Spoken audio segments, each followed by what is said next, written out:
We interrupt this program to bring you an important Wayfair message. Wayfair's got style tips for every home. This is Styles McKenzie helping you make those rooms sing. Today's style tip. When it comes to making a statement, treat bold patterns like neutrals. Go wild, like an untamed animal print area rug under a rustic farmhouse table from Wayfair.com. Arr, fierce. This has been your Wayfair style tip to keep those interiors superior. Wayfair, every style, every home. You just realized your business needed to hire someone yesterday. How can you find amazing candidates fast? Easy. Just use Indeed. Stop struggling to get your job post seen on other job sites. With Indeed sponsored jobs, your post jumps to the top of the page for your relevant candidates, so you can reach the people you want faster. According to Indeed data, sponsored jobs posted directly on Indeed have 45% more applications than non-sponsored jobs. Don't wait any longer. Speed up your hiring right now with Indeed. And listeners of this show will get a $75 sponsored job credit to get your jobs more visibility at Indeed.com/kidsandfamily. Just go to Indeed.com/kidsandfamily right now and support our show by saying you heard about Indeed on this podcast. Terms and conditions apply. Hiring? Indeed is all you need. Are you ready to learn the 3 secrets to launching a successful podcast? Hi, I'm Bill, a recent client of the Podcast Mogul. If you've been thinking about starting a podcast but aren't sure where to begin, he's got you covered. He is hosting a free webinar where he will share the 3 secrets that can help you launch, grow, and monetize your podcast without any fancy equipment or technical headaches. Click the link in the show notes to save your spot now and let him help get your podcast off the ground. Welcome to Invest in Yourself, the Digital Entrepreneur Podcast. Join the Podcast Mogul Phil Better as he interviews successful entrepreneurs that make their living in the digital world. Now, let's join your host, Phil Better, and his special guest today on Invest in Yourself, the Digital Entrepreneur Podcast. Ladies and gentlemen, welcome back to Invest in Yourself, the Digital Entrepreneur Podcast. I am, of course, the Podcast Mogul Phil Better. And today I am here with someone who will take your inbox from 0 to whatever number you want. The head of Wealthy Inbox himself, David Cartolano. Did I pronounce the last name properly? I always have a problem with last names. Cartolano, you're pretty close. That was good. David, I want to thank you so much for being on the show and sharing your knowledge and your journey with in entrepreneurship with my audience. Yeah, absolutely, man. This sounded like a lot of fun. And whenever I have a chance to talk about email, you just give me the mic and I'll talk. Yeah, just hand the mic, walk away, and watch the magic happen. We will talk about your business, the Wealthy Inbox, and email marketing and all that fun jazz, because that's why I wanted to get you on, because I know it's going to help my audience, because I know how important email lists are for businesses, because you can't trust social media because the algorithm doesn't like us. But I want to go back to the beginning. Tell us a bit about yourself, like right back to Genesis itself. Let's go all the way back there. No, let's just give a quick introduction, maybe like the elevator pitch of who you are. Yeah. My name is David Cartolano. I'm the owner of Wealthy Inbox, where we send, systemize, and keep your emails out of spam, so that way you don't lose clients, leads, and prospects. So that's in a nutshell what I do, and we do it obviously through email. We are an email systems agency, not a marketing agency. We build these systems that happen to do marketing on top of systems. But I make sure we don't just address the quote unquote top of the funnel. We want to treat the whole email list as an ecosystem, which is what it is. It's not a funnel. So that's what I do. The whole genesis of my creation as an entrepreneur started in 2nd grade, when I realized that we talked about blue whales for 3 months straight. And we all did these little projects, and they took a butt ton of time for 2nd grade David. And he went to CVS and banks and all this stuff with his parents. And little David realized that no one was talking about blue whales. I mean, they're majestic animals and should be protected, obviously. But the candy was in the front of the store. The milk was in the back. People had this thing called money. And I kept seeing these patterns over and over again until I realized I don't want to do my homework anymore. Why aren't we doing the stuff that's out in real life? And for the next decade, you continue as a kid being misunderstood as an entrepreneur because you have a different set of priorities. And eventually I realized after failing out of physical therapy school, studying to be a doctor, that didn't work out. I decided like, hey, I'm going to do this entrepreneur thing full time. And I failed and stumbled my way through it. I ended up getting a job for a popular ClickFunnels influencer. And we parted ways last December, and amicably last December. And now I'm here. And it's just been a wild ride of just smacking your head against the ceiling. You realize you should duck and walk under it. So that's where I'm at right now. I love it. I love it. So you always, like, at 2 years old, you're like, what, this is so important, blue whales. And then it was like, not in, like, no one in the world is talking about blue whales. Yes, important, majestic animals, but they're not talking about it as in depth at second grade level. Yeah, there was a huge disconnect. And I think my gift that I somehow got from whatever powers that be was self-awareness and seeing like, oh, wait a minute, this isn't right. What I'm learning in school isn't correlating with what is going on in the real world. And no one seems to have a problem with it but me. At least that's what little David. So that's really where it all began. And this rebelliousness just started pervading every aspect of what I did in life. And thank God my parents didn't throw me out, Well, thankful for that. Yeah. So did you ever hold down typical 9-to-5 jobs, or were you always like, screw that, I'm going to try and hustle, like Gary Vee, hustle culture my way out to living life?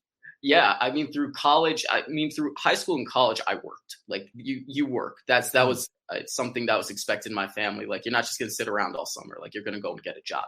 So I did hold down 9-to-5s until I left a PT school, physical therapy school. And I said, all right, well, the job with the ClickFunnels influencer, that was my 9-to-5. And even during that job, I mean, I'd still work on my own business and my own things in the morning and in the evening. So I was never, you just couldn't tell me to stop working after 5 o'clock, man. You couldn't. And you could stop the 9-to-5, but you weren't going to stop your hustle. I wasn't going to stop, because the job that I know what I want out of life, and the job, although it was great, it didn't support that vision. So I kept working. And when I left that job and I was carrying my computer, I said, all right, like I'm cool with this. This is the last job I'm ever going to have. I work with people. I don't work for people. And that was definitive. That was the nail in the coffin, I love it. I love that definitive, like, I am done working we're going to work together as a partnership. I love that. Yeah. And I think that's what most businesses should be. Like, business period should be working together. No trying to get one up on another person. Like, if I win, you win. If you win, I win. That's how we should be working together, because it just makes everything better. I love that. Why did you go into email marketing? What was it about email marketing or like building the systems? Like, now you're building the systems and that, but obviously it started with email and then going to seeing how big, like, everybody's like, oh, I'm going to start podcasting. And then they see that it's actually an iceberg. And It's same with emails, right? It's just sending emails. And then you have to build whole systems, and there's a whole bunch of drips and like segmentation of lists and all that. So what was it about emails that was like, David was like, yes, let's go? Well, I was at my job and I learned how to run Facebook ads first. That was like my first shtick. Okay. And after that, my boss said, hey, can you do the emails as well? And I also did emails. And it was funny, Phil, whenever we did a promotion and we looked at our numbers, and it's like, well, emails always made more money than ads. Isn't that interesting? So eventually my boss made me focus on the email side of things while managing someone else who was running the ads. And I don't know what happened. I don't know if like there's a little tick in the back of my brain that gave me more of a natural aptitude for it. But I took over the emails and I saw, oh, wow, this is awesome. Like, not only do I feel like I'm good at it, we're also getting good results from it, which this might sound conceited, but verifies that, okay, I don't suck. You know, if I'm Look, if you have proof if there's proof in the pudding, it's not, you're not boosting your ego or anything. You're like, look, I got these results, so you're fine. Yeah. Like if I'm writing emails that do 4 figures or 5 figures in a single email off of a certain size list, I don't suck. All right. Now, is there room for improvement? Absolutely. Did I get that every single time? Of course not. Of course not. I'm no guru. I'm just a freaking dude who writes emails and stuff like that, like anybody else. I put on my pants one leg at a time in the morning. So that's how I said, okay, there's something to this email thing, and I'm good at this email thing. And people started asking me about the email thing. So I said, okay, so let's stick with the email thing and see where this sailboat leads us. I love it. I love how you referred to it as a sailboat. Like we're on this journey, just hitting ports in the sea and just don't know where we're going to land at the end of the day, where we're going to plant our flag. Now that you're on your own, you're doing more of the entrepreneurial thing. You were doing, obviously, through your life, doing entrepreneurial ventures while in between jobs and that. What is it like? Like, have you had those moments of pure terror? Like, oh my God, I'm not going to make payroll, or... Yeah, absolutely. I think anyone who says they don't, and being from the internet market community, you see a lot of people who put a front. I'm from New York City, so it's kind of like, ask me how my day's going. I'm like, it sucks, but hey, I'm vertical, not horizontal, so it's a good day.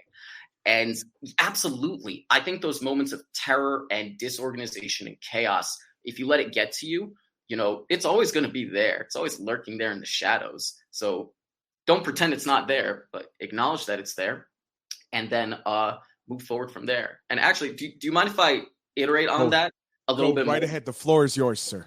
Oh, heck yeah, man. So I'm Italian American. My great grandfather, he came over from Italy to America in 1922. All right. Didn't know anybody, didn't know how to speak English.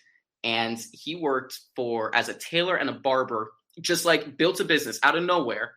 And he did that for the next 7 years alone, while his family, his newborn daughter, his other daughter, and his wife were in Italy.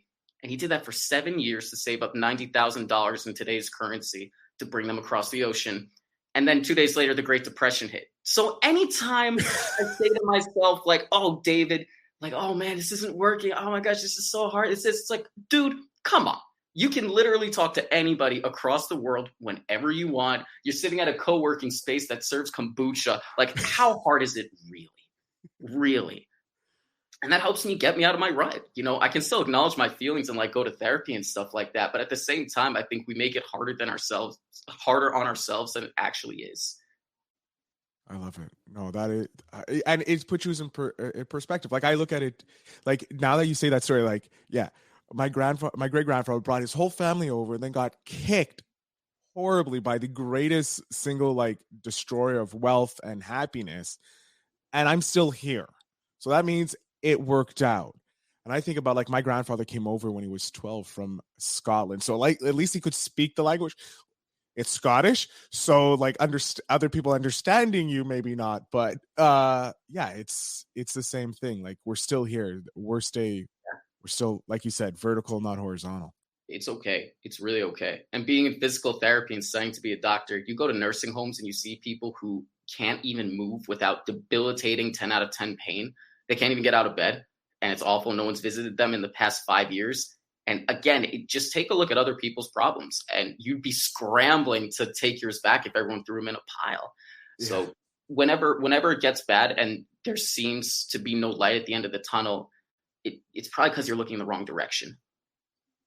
Ooh, I like that. Wow. Mm-hmm. Definitely going to have that clipped. 12 minutes. An old trick a journalist taught me was whenever you're in an interview, don't try and write down the stuff, timestamp it, and then come back to it. So that's what I do. It's genius because it's like, yeah, no one notices. It's just a little pen. Then you're like, okay, yeah. David, I want to get a tip out of you because you've been in this game a while and you've obviously have been successful, or else you wouldn't have been able to write those emails. Do you have a tip for entrepreneurs? Like it could be either in your niche, like how to get attention with an email. Because I did see a recent post about people complaining about ending up in the spam folder of yours on your LinkedIn, and it's great. Your solution to that is great, but I don't want to spoil. I want people to go to your LinkedIn profile to find it. But yeah, do you have a tip for entrepreneurs out there? Could be on anything. Yeah, for entrepreneurs doing their own email system, building some email system. I would say don't do it. And I know that's contrary to what everyone else says on the market, like, oh, here's how to learn emails, here's how to do this, here's how to do that. And I don't think that's a good idea, because I don't run Facebook ads. Like, even though I know how to do it, when I decide to run them for my agency, I'm not going to do it. It's not my thing. I can't in good conscience sit here and tell a landscaper to write their own emails. I can't sit here and in good conscience and tell a hairstylist to write their own emails. And the reason why is because it's not what they do. So I think you need to, instead of getting into the weeds of it, it's like, okay, don't do it, but understand what makes it good or not. And my tip for that would be, number one, you gotta use a good ESP. I strongly suggest Campaign Refiner. ESP, I'm sorry, it means, for anyone listening, it's your email service provider. So like Active Campaign or MailChimp or all these other things. I suggest for the small business owners, I would suggest using Campaign Refinery. So that's the main one that I love, that I use. And that's number one. Number two, tip that I would give you is set expectations. All relationships fail because of a lack of set expectations. So people opt into your list and you just start slamming them 3 times a day with emails. Well, that's not what they wanted. All right. They might have gotten a lead magnet from you. They might have signed up to book a call with you, whatever it is. Set expectations. Hey, I'm going to be sending you about 3 emails a week. Is that cool? If not, hit this link and I'll do it only once. Have an unsubscribe link. Ask people to unsubscribe, because then you'll have people on your list who actually know, like, and trust you, and not just some freeloaders who are ruining your deliverability. Oh, I like that. That is a great tip for anybody. Yeah. Set expectations is something that's important. I don't think a lot of people do that. How do you set the expectations with your clients? Like, when someone comes to you, they're like, hey, let's say one of my audience members hears you, they come up to you and like, David, I want to work with you. I was listening to Invest in Yourself and your tips and your info. You said, don't do it yourself. And I want to follow. I want to do that. How would you set the expectations with that person? Like, how would you do that in a conversation? Absolutely. So I would say, look, we're going to work together for 90 days. This is how we work. We work together for 90 days. We're going to test it out. And I'm going to remove a lot of people from your list. And I'm actually, if they have a certain platform, I'd say, hey, I'm going to move it all over. I'm going to move you over. This is going to take some time. And really, it's not going to be until about the 3rd month that we start seeing some sorts of results. So that's the expectation I would have. And some people, if they're not consistently making sales, I would suggest them to do that first. You got bigger fires to put out. So if you're like, oh, well, I have this new product and I really want to test it. Okay, so our expectation is that, I have this new product and I really want to sell it. I'm like, okay, it's a new product. So you're not selling it, you're testing it. So we're going to test it out. We're going to see how the email does. We're going to see how the product does. How does the product do as well? Because a great email doesn't fix a bad product, a bad coaching program, or worse, a bad reputation. All right. I could write you emails all day long, but if people don't like you and are constantly pumping your stuff, don't look at me when things go wrong. All right. So, there's usually the expectations come from a call, a talk with me. People can apply to work with me, but that's the thing, they have to apply. And I don't take everybody, because I think there's some people that would just be suited with working with someone else. And that's it. I like that. That's another great point too. You don't have to work with everybody. You get to choose, as an entrepreneur, you get to choose who you work with, so that you're only dealing with the clients that resonate with you. Mm-hmm. because then there's no chargebacks, then there's no problems. I haven't had a nightmare client yet, and I suspect it happens to everybody. But when it comes down to it, setting the expectations from the beginning, that's what keeps things nice. It does. It makes business and life a lot easier. Oh yeah, that is so true. And speaking about your clients, you must have had a moment in your journey as an entrepreneur that just solidified why you do what you do. Do you care to share? Maybe you have multiple ones, just one that you feel would be beneficial for my audience to hear. Yeah, I think when people message me, or I message them and I say, hey, we took you out of promo and spam and we put you in primary. They go, whoa, how'd you do that? And I'm like, God, magic. That's a pretty cool moment because I think about, even though it's all emails, it's all ones and zeros at the end of the day. But what I've done was I've loosened a bit of stress from their minds. I've made their business run a bit more smoothly. I've given some of their new clients who wouldn't have seen the emails because it went to promo or spam, I've given them a chance to work at my client's company. And now it's a bigger ecosystem than I can imagine. So it's nice to know that I hit the first domino. I love that. That is a great moment. Going through that like domino sequence, like when you're able to get them out of the spam promotion into the primary, then they start getting those domino effects, those leads come in.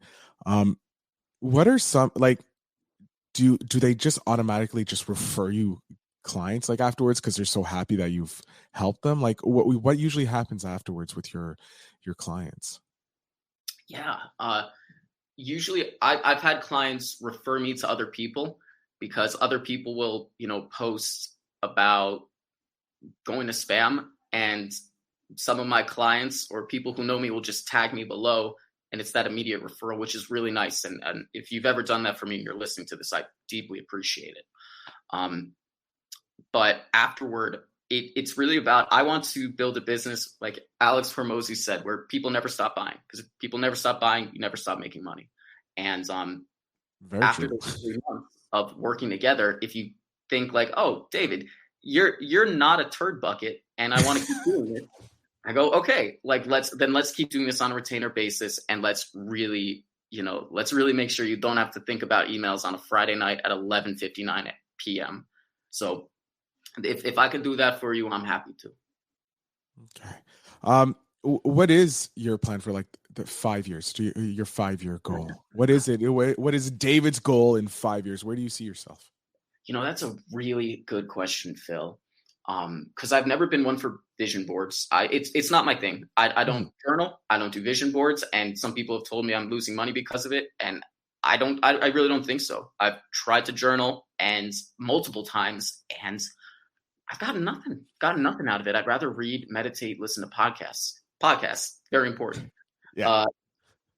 So in 5 years, I can see myself, because I'm still the owner of this agency, I can see myself as a role in this agency, having a role. Am I going to be writing the emails? Hell no. Am I going to be organizing the systems? Hell no. Because it's my job to hire the people who are way freaking better than me to do that thing. So 5 years, I can see myself having a role in this agency. I'm definitely back in New York City because I'm located in Boise, Idaho right now. But I'm definitely back in New York City eating pizza that's actually good. And, I think the metaverse is definitely going to change the way that communication is done in the next 5 years. So I might have a hand in that. I don't know. The Earth might be invaded by aliens in the next 3 years, and I might be the leader of a renegade army. So that sounds kind of fun. I'm not going to lie. The alien bit, not so much, but the leader of a renegade army does sound fun. Yeah. You do have that, like, Kurt Russell type accent going on from Escape from New York. So I think you could do it. I think you could be the Snake Plissken. I think that's it, man. I think you got it there. Yeah, man. Yeah. I know a goal that has been definitely on my mind. It's definitely the whole financial freedom, cash-based life insurance, real estate thing. And definitely in the next 10 years, I believe that's possible for me. So that way I can ask the question, now that I got money coming in. Like now what? What's the now what question that I want to go after? And I'm just approaching that question. So that's what I see in the next 5 years if aliens don't invade the planet. I'm the renegade leader of an army. There we go. So I usually ask for books, and because you brought up podcasts, I want to lean into maybe. Do you have a podcast that you go to for either helping you in business or helping you in entrepreneurship, or just for shits and giggles, a podcast you listen to help you ease your day? Yeah, man. Podcast, I have to say it's, and I know I've said his name once, but I think Alex Hormozi's podcast is incredible. Absolutely incredible, because he speaks about business in a way that I haven't found from other people. And I've been listening to podcasts for, I think, like 5 years now, a lot of business podcasts, and his stands out. His stuff stands out. His wife's stuff, Layla, stands out as well. Second podcast, I think, for an entrepreneur would be The Daily Stoic. Stoicism is really cool, by Ryan Holiday. So that way you can just keep things in perspective. So every time you're like, oh man, I butchered that sales call, it's like, yeah, but we're all going to die someday. So is it really going to matter? So I would definitely check that out. As far as books, Alex Hormozi's $100 million offers, incredible. And other than that, stop reading books and go out and sell shit. That was a mistake I made in the beginning, where I just read and I learned and I got all these podcasts, and I have a Google Doc with like 60 pages of notes, which is great, but it's not, because that doesn't make money. Going out and having conversations and selling shit does. So I would suggest Hormozi's $1 million offers, and then shut a book, and then don't open another until you're at a better place financially. That's some great advice. We're going to hit the last question because we are ending the show shortly, and I hate it because I'm having such a great time, David, talking with you. You're fun. You're fun. I don't say that often. I say I have great interviews, but I don't have fun interviews, and you've been a hell of a fun ride. But I'm going to ask you this question by Spark. It's the Seek Discomfort by Yes Theory game. You can find them on their website. But what is the best piece of advice you've ever been given? Can you say that again one more time? No problem. What is the best piece of advice you've ever been given? All right. So the internet connection is more unstable than a bridge made out of chopsticks. So I'm going to ask it just one more time. I got advice and given. Best advice ever given. Oh, the best advice I've ever been given. Okay. That's perfect. The best piece of advice I've ever been given. Damn.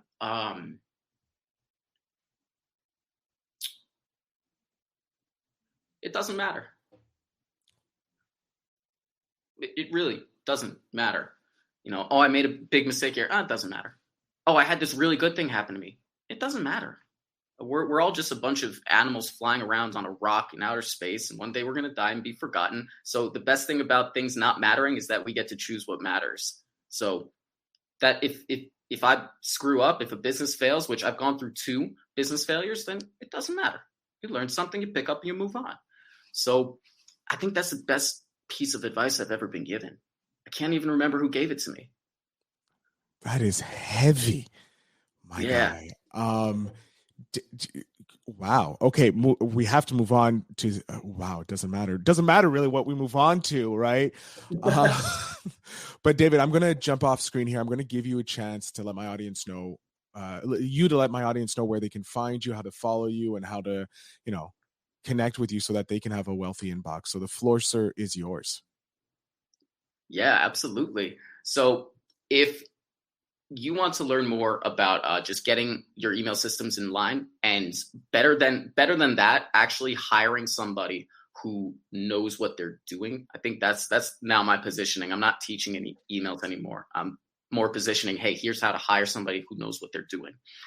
You can follow me on Facebook at davidcartolano.com. David Cartolano. And the last name is spelled Cartolano.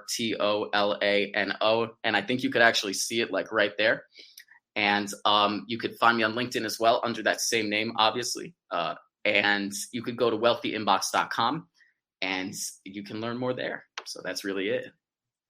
Awesome. David, I can't thank you enough for coming on, sharing your story, sharing some great pieces of advice. And just thank you so much for being on the show. Yeah, you got it, Phil. This was fun.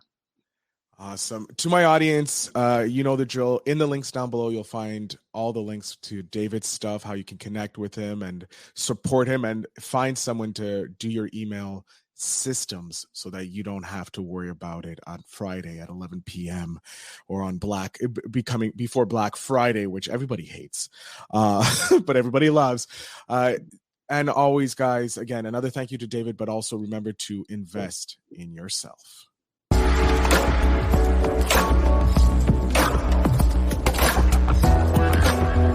Thanks for tuning in. Now it's time to take the next step. When you're ready to dive deeper into how to launch, grow, and monetize your podcast, Phil's got something special for you. Join him for a free webinar where he'll reveal the 3 secrets that have helped countless entrepreneurs succeed in podcasting. Click the link in the show notes to save your spot, and let's turn your podcasting dreams into reality. You just realized your business needed to hire someone yesterday. How can you find amazing candidates fast? Easy. Just use Indeed. Stop struggling to get your job post seen on other job sites. With Indeed sponsored jobs, your post jumps to the top of the page for your relevant candidates, so you can reach the people you want faster. According to Indeed data, sponsored jobs posted directly on Indeed have 45% more applications than non-sponsored jobs. Don't wait any longer. Speed up your hiring right now with Indeed. And listeners of this show will get a $75 sponsored job credit to get your jobs more visibility at Indeed.com/kidsandfamily. Just go to Indeed.com/kidsandfamily right now and support our show by saying you heard about Indeed on this podcast. Terms and conditions apply. Hiring? Indeed is all you need.